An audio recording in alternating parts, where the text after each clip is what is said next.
since the older man generally headed to bed about now. But unlike Bowie, Lou was a trained vet, and he could immediately start treatment on the cubs if they were seriously dehydrated or malnourished. As Bowie waited for Lou to descend from the pickup, the front door to the old ranch house banged open. A woman, backlit by the porch light, waved. Although Bowie couldn't make out her features, he could easily spot the flash of her fiery red hair. As she stepped out of the brightness and moved closer, the moonlight washed over her and gently illuminated her face. Her brown eyes widened at the sight of him. Bowie couldn't quite read her emotion. Shock? Dismay? Recognition? Considering the size of their town, the latter was likely. But despite the fact that she seemed vaguely familiar, he couldn't place her.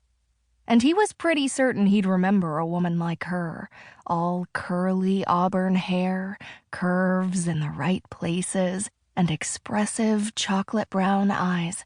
She exuded an earthy sexiness that appealed to him, awakening sensations that had lain dormant for far too long. Between his responsibilities as a single dad with an 11-year-old daughter and his duties at the zoo, Bowie hadn't been with a woman in years. Unfortunately, he had no time to appreciate this one. At least, not now. Not with abandoned cougar cubs to rescue. The woman focused her attention on Lou. "My parents are inside if you want to wait with them. It's a pretty difficult climb to the cubs." Lou thanked her and headed to the homestead. The woman waited until he had disappeared into the house before she whirled back to Bowie. She thrust a headlamp in his direction, smacking his chest in the process. "Here, take this. You'll need it to see," she bit out before she turned and strode gracefully toward the rock promontory silhouetted against the starry sky. Something about her gait reminded him of an Amazon warrior, an irate one.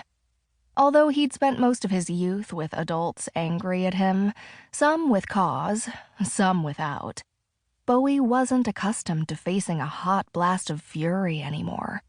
He lived a quiet life now, and he had no idea what he could have done to upset this particular woman.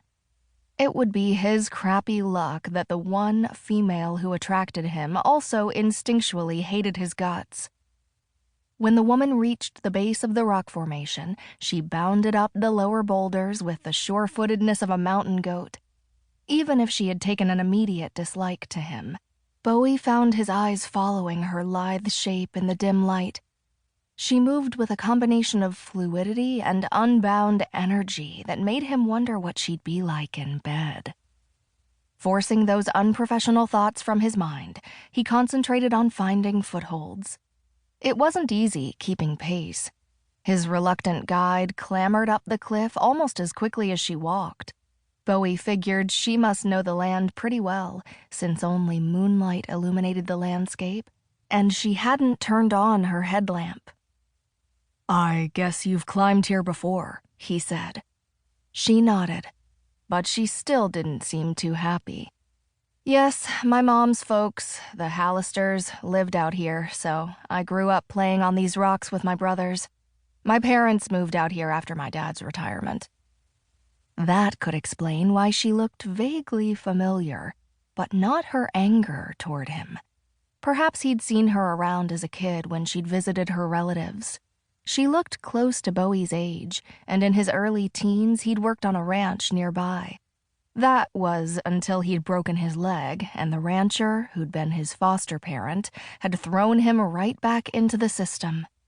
Bowie had never known a real home before Lou and his late wife, Gretchen, had taken him in after yet another guardian had kicked him out on his 18th birthday when the reimbursement checks stopped. Deciding to try one more time to befriend the woman, Bowie asked, "So, did you come to Sagebrush Flats a lot as a kid?"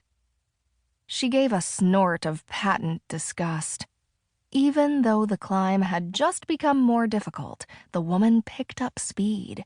Confused as hell, Bowie had no choice but to follow her up the cliff.